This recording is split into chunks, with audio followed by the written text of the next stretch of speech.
Hello. I'm going to try to wrap this up because I really want to get to the part where I talk about the different manifestations of PTSD that I have been experiencing, and then my healing journey. But anyway, my doctor sent me to the Sane Hospital, sexual assault nurse exam, and there's only one in Tulsa. There's one in Oklahoma City, so there's only two in the whole state. So I walk into the emergency room, tell them I need a SANE exam, and I really was grateful there weren't very many people in the waiting room, which is unusual for here. And also, when I told the girl I was here for a SANE exam, she didn't even ask my name. And that's a little thing, but I appreciated the anonymity of it. Anyway, I went and took a seat against the wall, away from people as much as I could be. My grandson had dropped me off. I told him it'd probably be a while so he could go on home and I'd call him when I was ready. But I was crying. I was shaking. I was a total wreck. But like I said, I couldn't make decisions. So I made the decision to go to my doctors, and they made the decision for me to come to the Sane Hospital. Then the nurses put me in that private room, and they told me a supervisor would come in and take a brief statement. This woman's supervisor came in, asked me what happened, and she was very clear to say, you do not have to tell me anything that makes you feel uncomfortable. Just say what you want to say.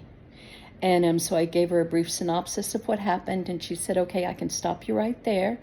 I just needed to know if I needed to get TPD involved, Tulsa Police Department. And she said, and I do. So if you'll wait here, it shouldn't take them 15 minutes, but someone will be here and they're going to have to take your statement and we'll go from there. And anyway, so I waited there. I don't even know what I did. Usually I'll text, but I don't think I was texting. I just know I was crying. And I stayed in that private little room instead of in the waiting room.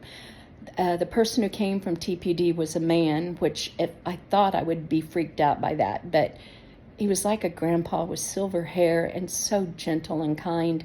And one thing I appreciated about him is he told me what was going to happen next. Step by step, this is what you can expect. Anyway, so he has one of his partners come and escort me over to the room that they were going to do the SANE exam in. A woman from DVIS, which stands for domestic violence something. I loved her. She was amazing. Her name's Heather. We talked for a while until the SANE nurse got there, because they don't have a SANE nurse on staff. They're always on call, and they don't live very far away. Anyway, so we walk into a room that looked like a gynecologist's office. Ugh. You know, the table with the stirrups and all of that. And I showed them the bruises on my wrists. They had a camera. They took pictures of that. And they started looking my body over, and they said they had fingerprints on the back of both of my arms. And they said, wow, have you seen this one on your left hip? Right at the bottom of my left buttocks was one that was just black. And I couldn't remember everything that happened that night. Like, I could remember lots of it, but I couldn't even remember it in order. But I remember him grabbing me by the hair and throwing me to the floor.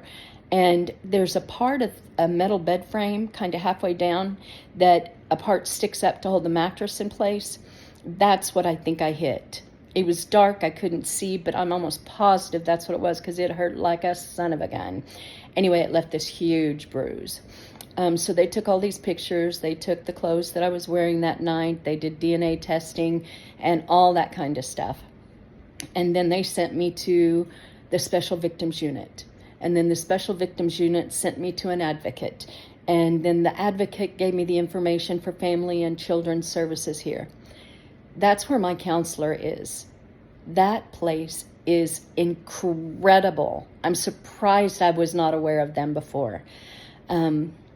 Anyway, I love that counselor. Love her to death. She is one part of what has helped me keep my sanity, and I mean that.